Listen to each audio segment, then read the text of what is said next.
A dieta espiritual, um programa para eliminar a negatividade e tudo que sobrecarrega a sua vida. Capítulo 7. Julgamentos e críticas.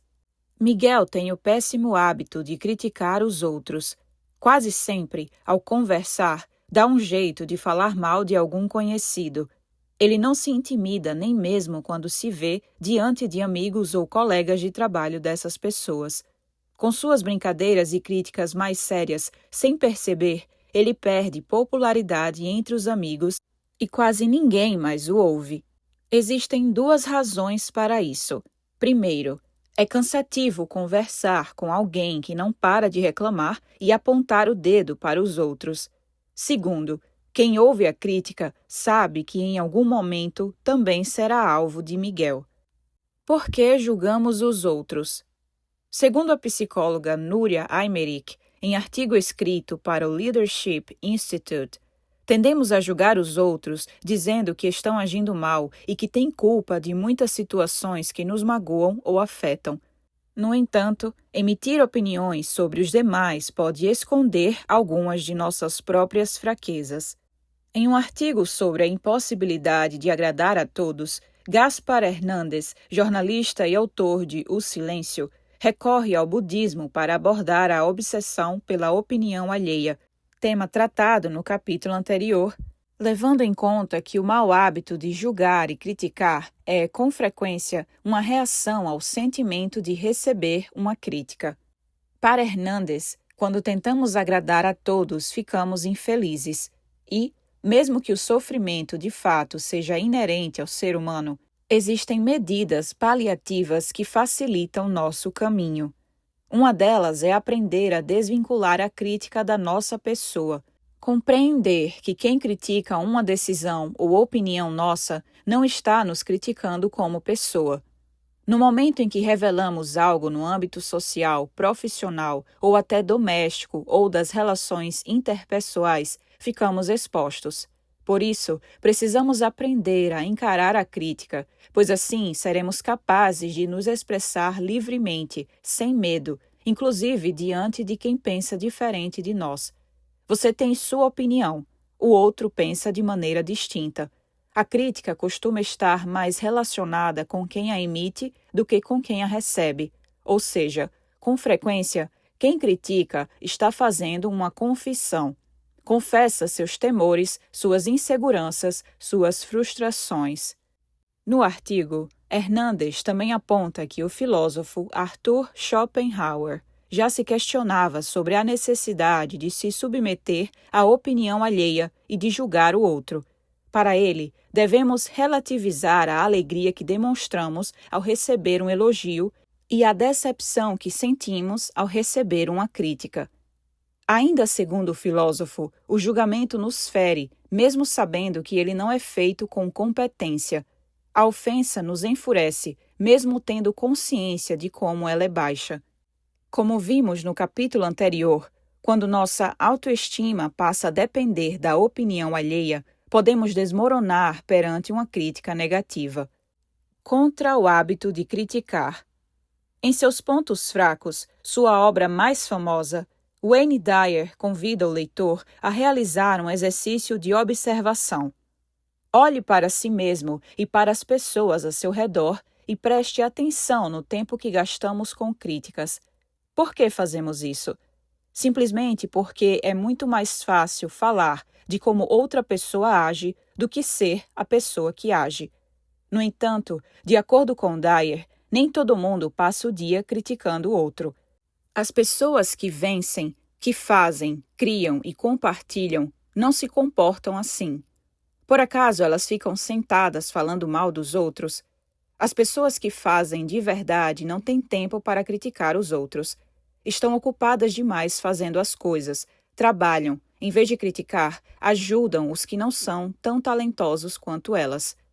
Na visão do psicólogo, a crítica em si não é negativa. O problema é a maneira de criticar e o que nos leva a fazer isso. A crítica construtiva pode ser útil, mas, se você escolheu o papel do observador em vez do papel de quem faz, você não está crescendo. E mais, talvez esteja usando as críticas para se livrar da responsabilidade de sua própria ineficiência, projetando-a nos que realmente se esforçam. Como já se destacou, nem toda crítica é negativa.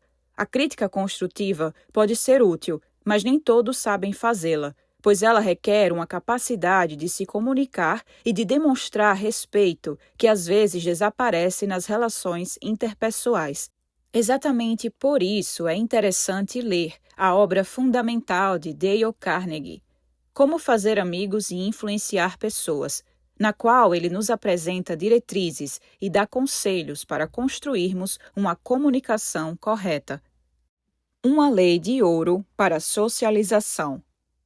Entre as regras fundamentais que Carnegie propõe para tratarmos melhor o próximo, uma se destaca: não critique, não condene, não se queixe. Segundo o especialista em comunicação pessoal, a crítica provoca ressentimento. A crítica é inútil porque propõe o outro na defensiva e normalmente o faz tentar se justificar. Ela é perigosa porque fere o orgulho, tão precioso para o indivíduo, e o sentido que ele tem da própria importância. Além do mais, desperta o ressentimento. Para Carnegie, é importante ter em conta que os seres humanos podem ser lógicos, mas são, acima de tudo, seres emotivos.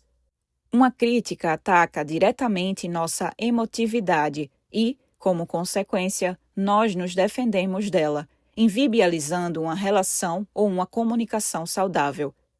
Carnegie menciona o psicólogo B.F. Skinner, que, em um experimento com animais, comprovou que, quando a boa conduta é premiada, o animal aprende mais rápido do que quando se pune a má conduta. Estudos posteriores provaram que a mesma premissa se aplica aos seres humanos. A crítica nunca provoca mudanças duradouras e, com frequência, gera ressentimento. Por mais bem intencionada que seja a crítica, o mais provável é que ela não seja bem recebida e acabe criando uma barreira na comunicação ou até uma rejeição. Para mostrar como o hábito pode ser nocivo, Carnegie lembra que as críticas conseguiram fazer o escritor Thomas Hard deixar de escrever e o poeta Thomas Chatterton cometer suicídio, por não serem capazes de aceitar mais críticas. Também menciona o carismático presidente Abraham Lincoln. Enquanto o líder agonizava no Teatro Ford, seu secretário da guerra disse: "Aqui jaz o mais perfeito governante que o mundo conheceu." Por que Lincoln mereceu esse elogio? Como o conquistou? Segundo relatos, o jovem Lincoln adorava ridicularizar e criticar várias figuras públicas, entre as quais um político irlandês chamado James Childs. Quando Childs descobriu quem o havia criticado em tom de galhofa, desafiou Lincoln para um duelo. Foi então que o futuro presidente compreendeu que aquele não era o modo correto de tratar as pessoas e parou de criticar os outros. De acordo com Carnegie, uma das máximas favoritas de Lincoln passou a ser: não julgues se não quiseres ser julgado. Perna bonita, perna feia. É possível que duas pessoas tenham o mesmo nível de saúde, riqueza e comodidade, mas uma delas seja feliz e outra completamente infeliz. Essa disparidade nasce, acima de tudo, dos diferentes pontos de vista usados para avaliar as coisas, as pessoas e os acontecimentos, e do efeito produzido por esses pontos de vista distintos. Elas podem encontrar situações favoráveis ou desfavoráveis, encontrar pessoas e ter conversas mais ou menos agradáveis. Em qualquer mesa, podem se deliciar com comidas e bebidas mais ou menos saborosas, pratos bem ou mal temperados. Em qualquer lugar, vão deparar com tempo bom e tempo ruim.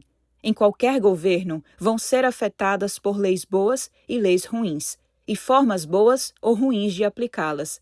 Em cada poema ou obra de um artista genial, podem descobrir erros e belezas. Em quase todos os rostos é possível identificar traços bonitos e feios.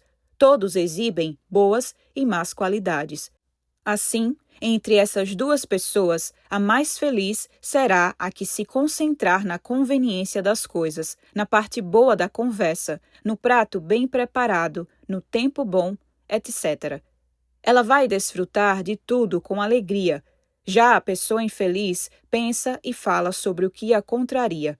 Em função disso, está sempre descontente consigo mesma, faz comentários desagradáveis que acabam com o clima da sociabilidade, incomoda os outros e é considerada desagradável. Se esse jeito de ser fosse apenas uma manifestação natural, essas pessoas infelizes seriam dignas de compaixão. No entanto, a vontade de criticar e de se aborrecer é fundamentada na imitação.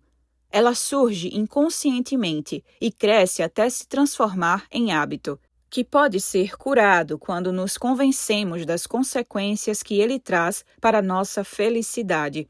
Espero que essa breve advertência lhe seja útil e os faça evitar emitir juízos e fazer críticas, pois, mesmo que eles sejam, acima de tudo, fruto da imaginação, trazem consequências sérias para a vida, pois resultam em mágoa e infelicidade.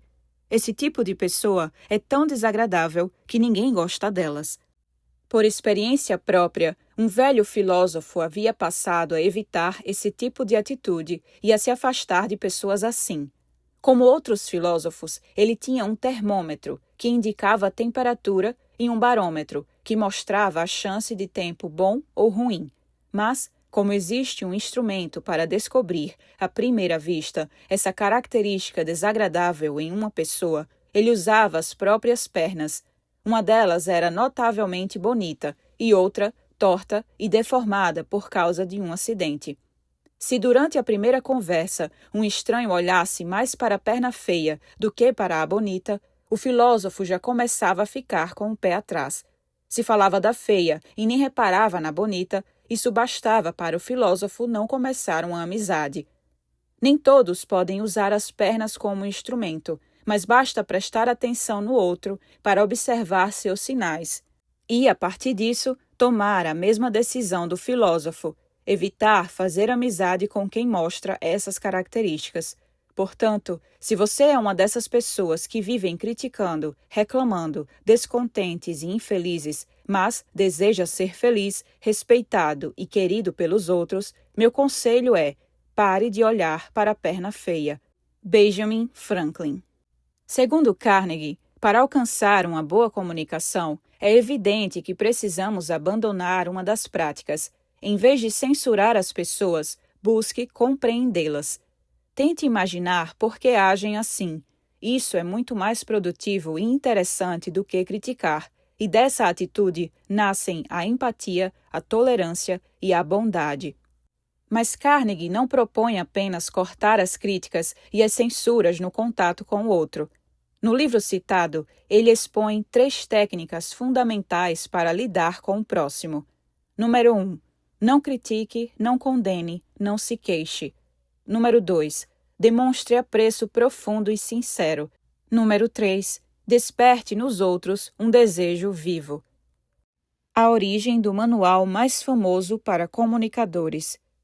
No início de Como Fazer Amigos e Influenciar Pessoas, Dale Carnegie apresenta as razões que o estimularam a escrever um livro sobre as habilidades comunicativas no âmbito pessoal e no profissional, com foco em regras para diretores e líderes de empresas que desejam alcançar uma boa relação com seus colaboradores.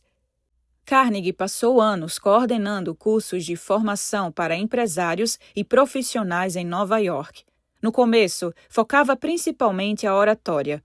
No entanto, segundo ele, com o passar dos anos, compreendi que, por mais que eles precisassem aprender a falar com eficácia, necessitavam ainda mais aprender a bela arte de lidar com as pessoas, tanto nos negócios quanto nos contatos sociais. Aos poucos, compreendi que eu mesmo também precisava dessa aprendizagem.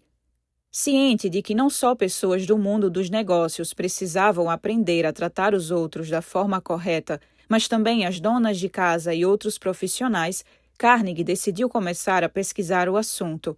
Então, encontrou uma frase de John D. Rockefeller: A habilidade de lidar com pessoas é um produto que pode ser comprado, assim como o açúcar ou o café. No entanto, ao fim, acrescentou seu toque. E pagarei mais por essa capacidade do que por qualquer outra. Assim, Carnegie se perguntou como era possível não existir ninguém capaz de ensinar essa arte. Tendo em vista que, depois da saúde, uma das maiores preocupações do homem é como se relacionar bem com o próximo e comunicar-se corretamente, por que ninguém havia criado um curso para isso? Com isso em mente, Carnegie começou a estudar biografias, artigos e livros para descobrir como os maiores personagens da história haviam tratado as pessoas. A partir do material, começou a realizar palestras intituladas Como Fazer Amigos e Influenciar Pessoas. Graças às experiências que Carnegie recolheu em palestras e cursos, aos poucos nasceu o livro, que é, até hoje, um best-seller. Cardápio contra os julgamentos e as críticas. Objetivo da semana. Número 1. Evite julgar as pessoas ao seu redor, a não ser que você seja vítima de um ataque direto que o obrigue a avaliar as intenções do outro. Número 2. Evite fazer críticas sobre a essência das pessoas ou sobre o que fazem. Número 3. Ao fim da semana, avalie como se sente. Número 4. Caso você se veja na obrigação de censurar alguém, compense cada crítica com 2 elogios. Dessa forma, você preserva o orgulho da pessoa.